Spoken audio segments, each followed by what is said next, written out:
Hi, this is Rose. I want to bring to you a new video. Today I want to talk about sometimes in life we got to know how to let go of certain family, friends, and situations in our life in order to move forward, in order to be productive, in order to be successful. And the first thing I want to talk about is family. Sometimes we can have family in our lives that we love, people we care about, people that we respect because they are family. But I want to say that everybody that is family is not a part of your growth. They're not a part of you going forward and being the person and the thing that God has for you to be. Sometimes family members, friends can be a setback to you and keep you held captive and have you bound to certain things in your life. And the first thing I want to talk about is family. Now we look at Cain and Abel. Because God favored Abel's sacrifice instead of Cain's, out of jealousy, Cain then murdered Abel.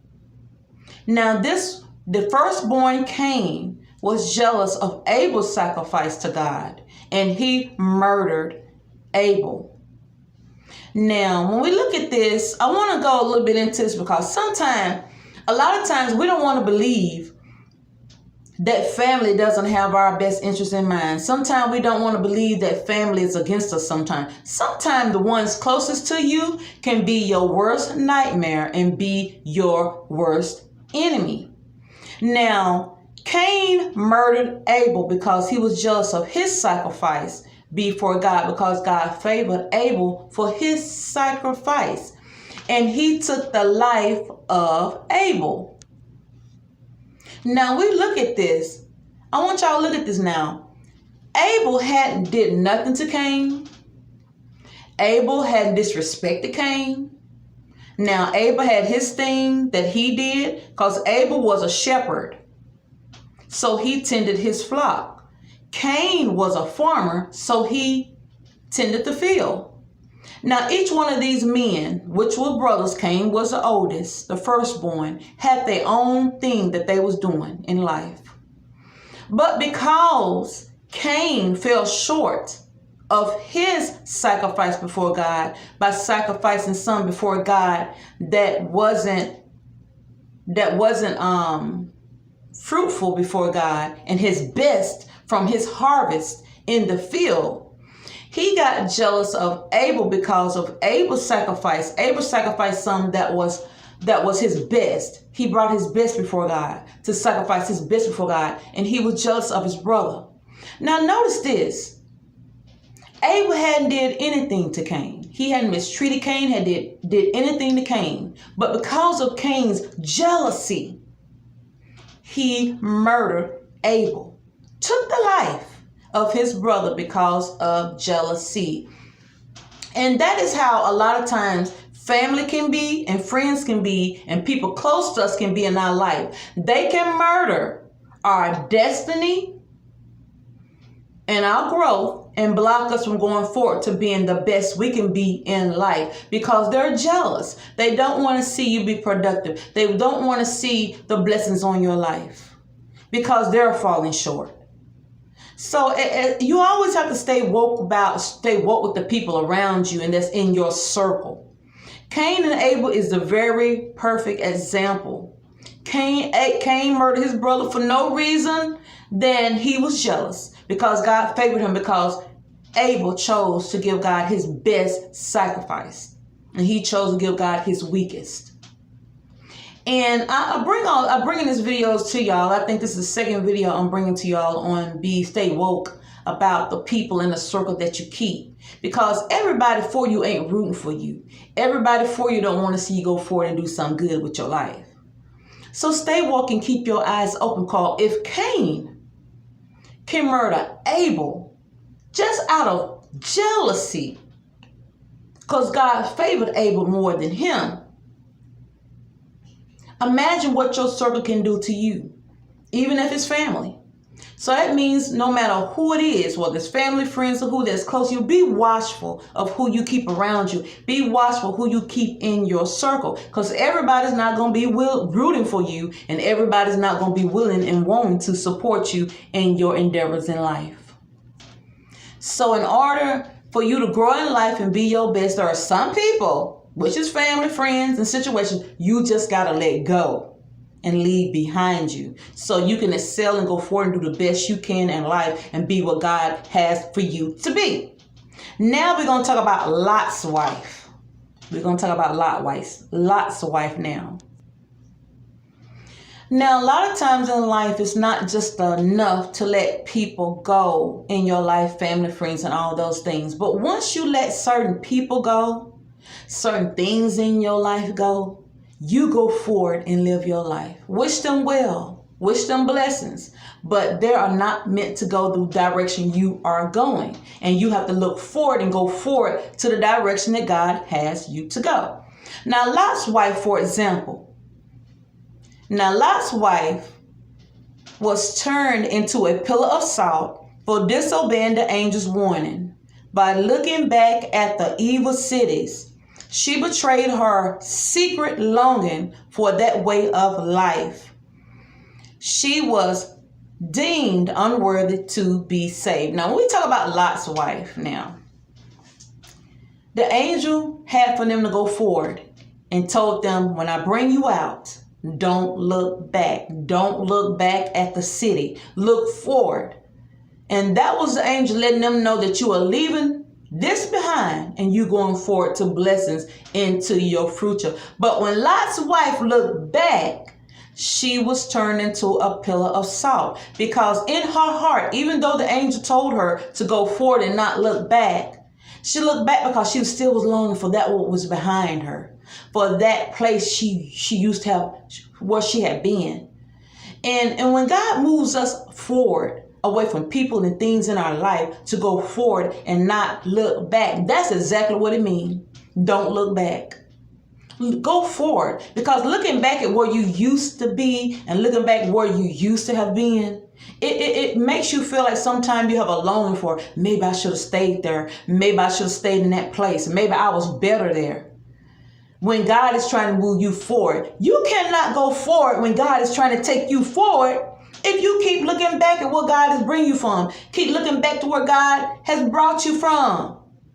Now, if I keep looking back at all the evil, conniving places where God has drugged me out of, brought me out of, I can't look forward to my blessings, and I can't look forward to where God is taking me.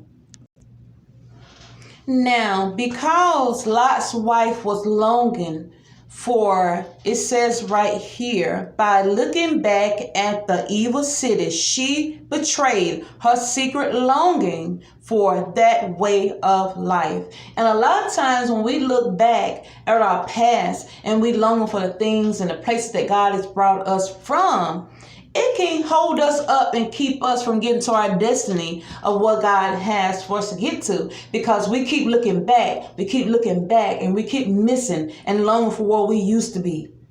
How can you pray and ask God to bring you out of a place that you've been and bring you into a new place in your life when you keep looking back and longing for where you used to be, or want to go back to where you used to be? God can't do nothing with us if he's trying to take us forward and we keep looking back. You can't go forward if you keep looking back from where you come from. There are some people in situations you just got to forget about, not look back at, and keep going forward. Like Lot's wife, when she turned back, she turned into a pillar of salt because she disobeyed the angel's warning.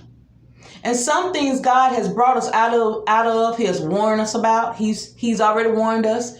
Everything and the circumstances that was related to that thing has shown us that it's not good for our life. It's not what God has for us, but yet we still want to go back. But he's trying to say, go forward. We'll be like Lot's wife. She was deemed unworthy to be saved.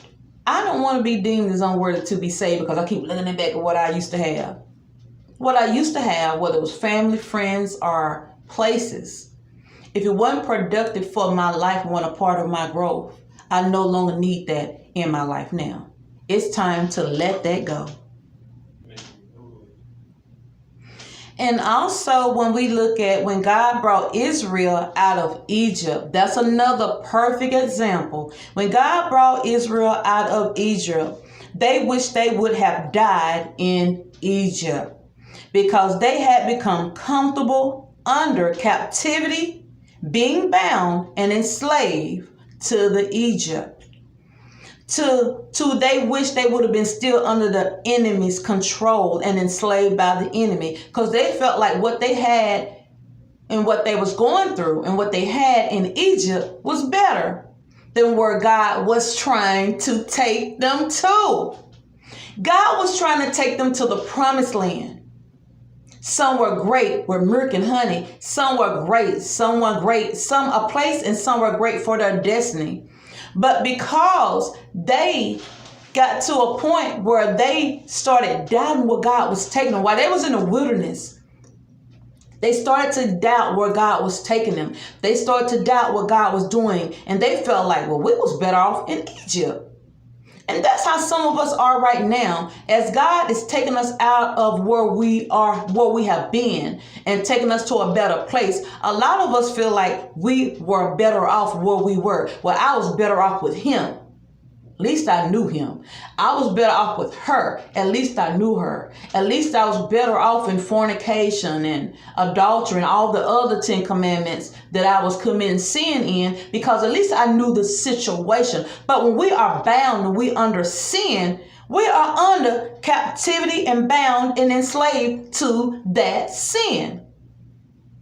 And we are under captivity and bound to and enslaved to whatever it was that had us held and had us bound, where we couldn't go forward to the promises of God and go forward to a better destiny in our life. We are enslaved to that thing. And sometime when God has something great for us and want to take us forward, we become afraid and we become scared of what's new in our life, because we have become comfortable at where we were in our past. Because a lot of the places that God has for us to go to the promised land doesn't look familiar to us. And it feels uncomfortable to us because we want to go back to what's familiar to us. Some of us become so comfortable being captive, bound, and enslaved under whatever has us, that's have a hold over us, or have a hold on us, until we become comfortable in that place. It become familiar to us. So we can't move forward. We can't go to where God has us to go to. We can't go forward to a better place because we're held captive in that place of what feels familiar to us and what has us bound and what has us enslaved. Israel couldn't go forward because they couldn't go forward. They wandered in the wilderness for 40 years. Because they was afraid to claim the promised land God had for them. That's another perfect example of being held captive to your past. That your past, the people and places and things of your past, had such a hold on your life, to the point where you can't move forward and go to where God has for you to go in your future, to your promised land, to your destiny, to something great that he has for you.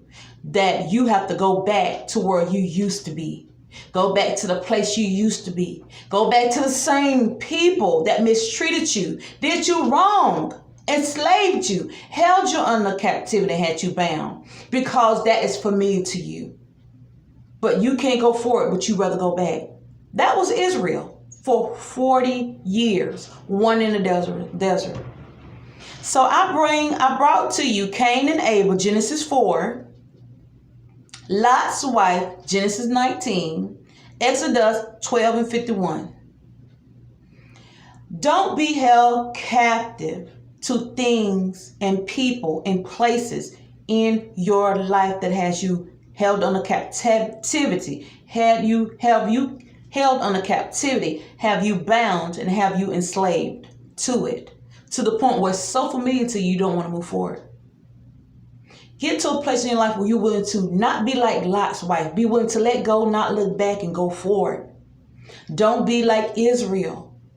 Want to go back, but go forward to the promised land of what God has for you in your life. Because as we look at Cain and Abel, sometimes it's the closest people to you, your family, your friends, and the things that's closest to you that can murder your destiny and rob you of something great in your life. Because Cain murdered Abel out of jealousy, not because of something that Abel had done, but out of jealousy of Abel. For no reason. He was perfectly doing what God had commanded him to do and living his life in a wonderful way, but he was murdered because of jealousy. Sometimes the closest things to us, sometimes it's places that we go, it's the things that we allow in our life that hold us under captivity, that murder our destiny and murder things great for our life. And then once God brings us out, we want to go back to things that are familiar to us. Go back to that woman, that man, that situation, that thing that's familiar to you. Whether it's a drug, no matter what it is, that's familiar to you, that keeps you from going forward into your destiny, into the promised land of what God has for you. No, let go. Let go.